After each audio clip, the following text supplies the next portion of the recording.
नमस्कार, आदाब, सत श्री अकाल दोस्तों। Welcome back to own channel current affairs express पे। तो गाइस देखिए, आज हम लोग ईरान और यूएसए के बीच जो टेंशन डेवलप हो रहा है, पॉसिबल टेंशन जिसकी वजह से इंडिया के ऊपर भी इम्पैक्ट हो सकता है, उसके बारे में हम लोग बात करेंगे। देखिए, timeline of protest in Iran after the 1979 Islamic revolution.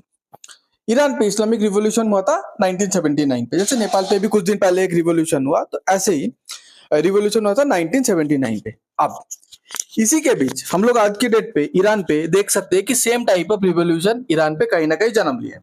अब इस रिवॉल्यूशन के पीछे का रीजन क्या है, हम लोग वो अच्छे से समझेंगे। तो देखिए, ईरान पे ये जो लीडर है आयतुल्ला खमीनी, इसके अगेंस्ट पे आज के डेट पे प्रोटेस्ट चल रहे हैं। क्या प्रोटेस्ट, क्यों प्रोटेस्ट?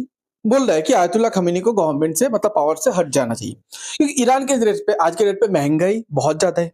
ईरान का जो डॉलर, मतलब ईरानियन जो थोमान है, उन लोग का थोमान है, उसका करेंसी, क्योंकि हम लोग का जैसे रुपये थोमान है, उसका वैल्यू बहुत गिर चुका है। ईरान का ऑयल कोई देश खरीद नहीं रहा है। अब सोचेंगे इसके पीछे, ईरान का इकोनॉमिकल ऐसा खस्ता हालत के पीछे कौन जिम्मेदार है? ठीक है, अब मैं बताता हूं इसके पीछे अमेरिका जिम्मेदार है। देखिए, अमेरिका ईरान के ऊपर सैंक्शन लगा के रखा है। ईरान का कोई भी चीज बाहर बेचने नहीं देता, और ईरान को ज्यादातर कंट्री सेल नहीं करता है। ईरान के पास वर्ल्ड का थर्ड लार्जेस्ट, वेनेजुएला के पास लार्जेस्ट, सऊदी अरेबिया के पास सेकंड लार्जेस्ट, और ईरान के पास थर्ड लार्जेस्ट ऑयल रिजर्व है, पर ईरान बेच नहीं पा रहे। तो इन्फ्लेशन बहुत बढ़ चुका है ईरान पे, इकोनॉमिकल हालत बहुत खस्ता है। अब ईरानियन जो थोमान है, ये थोमान अगर आप देखेंगे, मैं आपको बता रहा हूं, देखिए ईरानियन थोमान ये जो है, इसके अगेंस्ट पे डॉलर का वैल्यू कितना है पता है? एक थोमान इक्वल टू $42,000। आप समझिए, इंडिया का है एक रुपीज इक्वल टू 90, मतलब सॉरी सॉरी गाइस, गलत बोल दिया, सो सॉरी। मतलब एक डॉलर इक्वल टू 90 रुपीज, तो एक डॉलर इक्वल टू 42,000 ईरानियन थोमान। अगर इंडिया के साथ कंपेयर करेंगे तो एक ईरानियन थोमान, ठीक है, इक्वल टू 0.0021 रुपीज। अब बोलेंगे ऐसे इंडियन रुपीज में बताता हूं, एक Indian rupees is equal to 1387। Okay, 1387 Iranian थोमान। तो आप समझ सकते हैं, अगर आप 1 रुपया देंगे तो आपको 1387 ईरानियन थोमान मिल जाएगा। ओके, अब अभी if they start killing people, ये कौन बोल रहा है? ये डोनाल्ड ट्रंप बोल रहे हैं। आप सोचेंगे डोनाल्ड ट्रंप ऐसे क्यों बोल रहे हैं? देखिए, डोनाल्ड ट्रंप क्या है ना, यूएसए इस पूरे सिचुएशन को फायदा उठाना चाहते हैं। डोनाल्ड ट्रंप आज के डेट पे सोच रहा है कि मैं जैसे वेनेजुएलन लीडर के साथ किया था, प्रेसिडेंट के साथ किया था, मदुरो के साथ, ऐसा मैं सेम ईरान के साथ भी करूंगा, क्योंकि ये ईरान का जो खामिनी है, इसको पसंद नहीं करता। तो बोला ये जो प्रोटेस्ट हो रहा है, अगर ईरान की गवर्नमेंट की वजह से उसका गोली चल रहा है, प्रोटेस्ट को थमा रहा है, रोकने की कोशिश कर रहे हैं, इसके बाद अगर एक भी कोई मर जाता है तो मैं ईरान का गवर्नमेंट के ऊपर हमला कर दूंगा, मतलब आयतुल्ला खामेनी के ऊपर हमला कर दूंगा। इकोनॉमिक क्राइसिस, मास प्रोटेस्ट, ट्रम्प थ्रेट। एक तो इकोनॉमिक क्राइसिस है, इकोनॉमिकल क्राइसिस है, एक तो प्रोटेस्ट हो रहा है, एक तो ट्रम्प का थ्रेट है। Can Iran go the Venezuelan way? मतलब बोल रहा है कि ट्रम्प क्या वेनेजुएला जैसा ईरान का भी, ईरान के अंदर घुस के उसके सुप्रीम लीडर को उठा के लेके आ सकता है? ठीक है, देखिए ये वेनेजुएलन लीडर, इसका जो वेनेजुएलन प्रेसिडेंट है निकोलस मदुरो को ट्रम्प क्या करते हैं, उसके घर पे घुस के उसको गिरफ्तार करके लेके आ जाते हैं। आज ये अमेरिकन जेल पे, अमेरिका के अंदर इसका ट्रायल होगा। तो ट्रम्प के साथ ईरान का जो आयतुल्ला खमेनी है, बहुत दुश्मनी है। तो क्या ऐसा कर सकते हैं?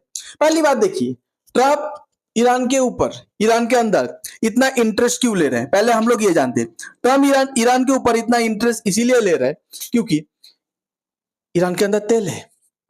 एक बात बताता हूं, वेनेजुएला के पास दुनिया का सबसे बड़ा ऑयल रिजर्व था, वेनेजुएला ने अलाउ नहीं किया ट्रम्प को, इसलिए ट्रम्प उसके साथ क्या है कि आपको पता है।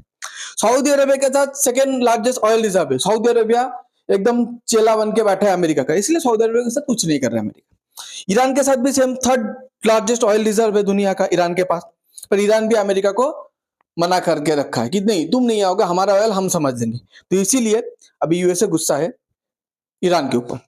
अब ट्रंप ने वेनेजुएला के साथ जो किया, ईरान का आयतुल्ला खमेनी के साथ ऐसा करना उतना इजी नहीं होगा। आप बोलेंगे क्यों इजी नहीं होगा? इसीलिए इजी नहीं होगा क्योंकि ईरान उतना वीक नहीं है वेनेजुएला जैसा। ईरान का ये एक ड्रोन है, ये ड्रोन कुछ दिन पहले, ईरान खुद से ड्रोन बनाता है, और ये ड्रोन कुछ दिन पहले ईरान ने रशिया को सप्लाई किया था।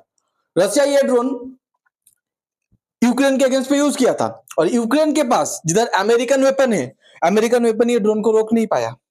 तो इसीलिए ट्रंप ये गलती शायद ही करेगा, ये एक पहला रीजन। दूसरा रीजन, अब ये जो रेड रेड कलर देख रहे हैं गोला गोला, ये रेड कलर क्या है? यूएसए का बेस है। Okay, green colour Saudi Arabia का बेस है, जो सऊदी अरेबिया कंट्री के अंदर है। ये पूरे मिडिल ईस्ट पे, देखिए मिडिल ईस्ट पे पकड़ बना के रखना यूएसए के लिए बहुत इंपॉर्टेंट है, क्योंकि पूरे मिडिल ईस्ट से मेन ऑयल आता है और यूएसए हमेशा ऑयल के ऊपर कब्जा करना चाहता है।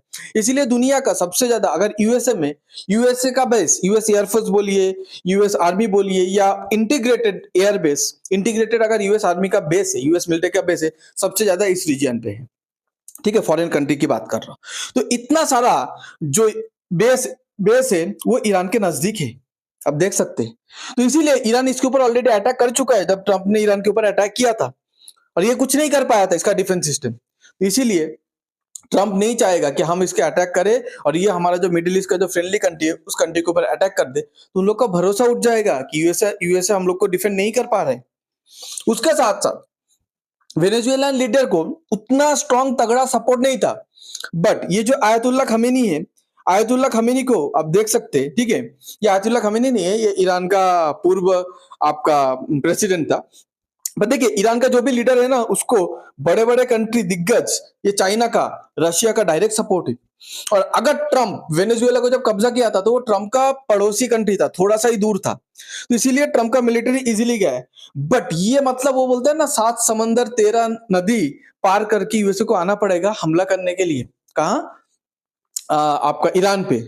और ऊपर से ईरान से चाइना और रशिया का दूरी ज्यादा नहीं है, पड़ोसी कंट्री आप मान सकते हैं। तो इन लोग से बहुत जल्दी सपोर्ट मिल जाएगा ईरान को, be it military be it diplomatic support. ऊपर से ट्रंप हमेशा चाहता है कि मिडिल ईस्ट का ऑयल के ऊपर कब्जा करे।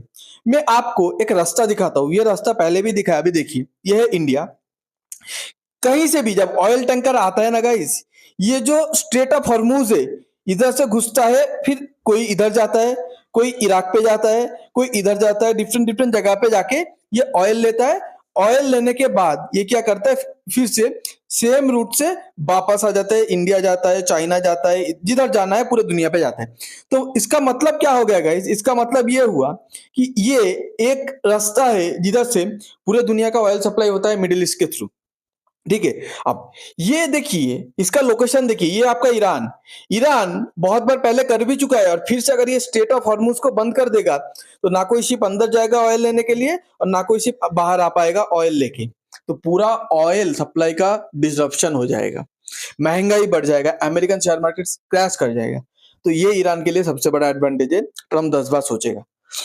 उसके बाद आप अगर देखेंगे कि यूएसए का जो एलाई कंट्री है, यूएसए का एलाई कंट्री मैं आपको बताता हूं, जैसे 1 सेकेंड, यूएसए का एलाई कंट्री सऊदी अरेबिया है, ओमान है, इसके बाद यूएई है, बहरीन है, ठीक है, उसके बाद इधर आपका इजराइल है।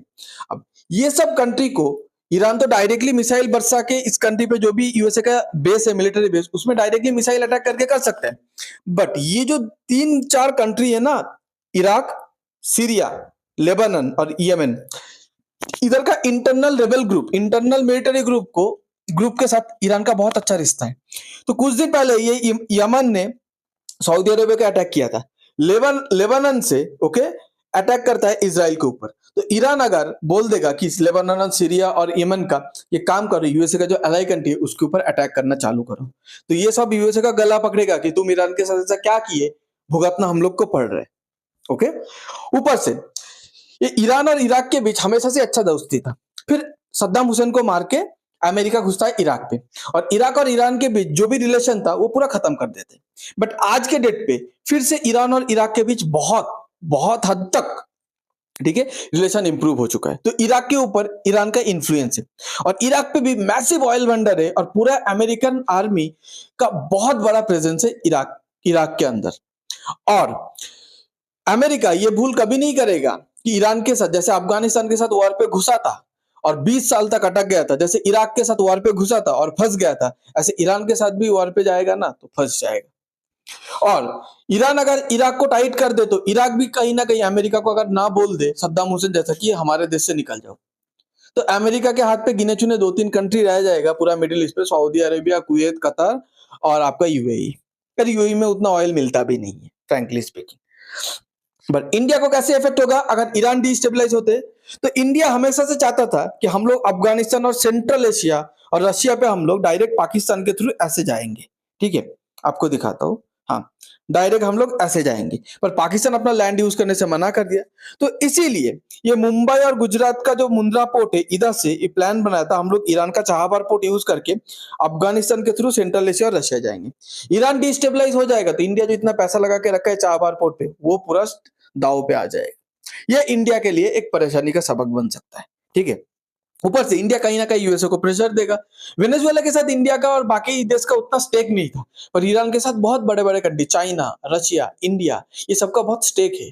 इसीलिए यूएसए को कहीं ना कहीं लोग प्रेशराइज करेगा कि ऐसा मत करो ईरान के साथ। देखिए, यूएसए अगर ईरान के साथ ऐसा करना चाहते, यूएस बहुत गुस्सा रहता है ईरान और उसके लीडर के ऊपर, पर यूएसए जब हमला किया था ईरान के ऊपर B-2 बम्बर से डोनाल्ड ट्रंप, तभी खामेनी को पकड़ के लेके आ सकता था, निकोलस मदुरो जैसा।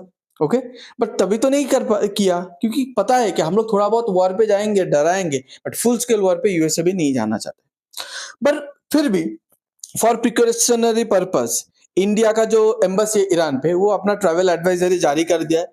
वो 4 पॉइंट बताया है कि ईरान बहुत डिस्टेबलाइज चल रहा है आज के डेट पे, तो अवॉइड प्रोटेस्ट एंड डेमोन्स्ट्रेशन, मतलब ईरानियन लोग प्रोटेस्ट कर रहे हैं उसके साथ तुम जुड़ मत जाओ, क्या पता अरेस्ट हो जाओगे या क्या पता तुम्हारा जान भी जा सकते। फॉलो लोकल अपडेट्स, अगर लोकल उधर बोलता है कि लोकल पुलिस या लोकल अथॉरिटी बोलता है ये एरिया को तुरंत खाली करो, तो खाली कर दो, क्या पता उधर कोई कार्रवाई होने वाला है। Stay in touch, okay, with embassy in Tehran. Okay, अब तो तेहरान पे जो इंडियन एम्बेसी उसके साथ टच पे रहो। अगर इवैक्यूएशन ईरान से अगर तुमको बाहर निकालना पड़े तो जल्दी जल्दी एम्बेसी पे आ जाओ, उधर से कोई ना कोई एयरफोर्स या नेवी का जहाज रहेगा, तुमको बाहर निकाल लेगा। Indian resident register with embassy, जो इंडियन रेसिडेंट है वो एम्बेसी के साथ खुद को रजिस्टर कराओ, बोलो हम लोग ये लोकेशन पे, अगर वॉर स्टार्ट हो जाता है तो तुमको इजीली लोकेट करके तुमको उधर से रेस्क्यू किया जा सके। ये ट्रैवल एडवाइजरी जारी किया। आपको अगर ये वीडियो अच्छा लगता है तो please like, share and subscribe. आप पूरे इंसिडेंट के बारे में क्या सोचते हैं कि ट्रम्प आयतुल्ला खमेनी के साथ वही कर पाएगा उतना इजीली, या कर देगा जैसे निकोलस मदुरो के साथ किया है? कमेंट पे बताइएगा। Thanks for being here, your time really matters. God bless you.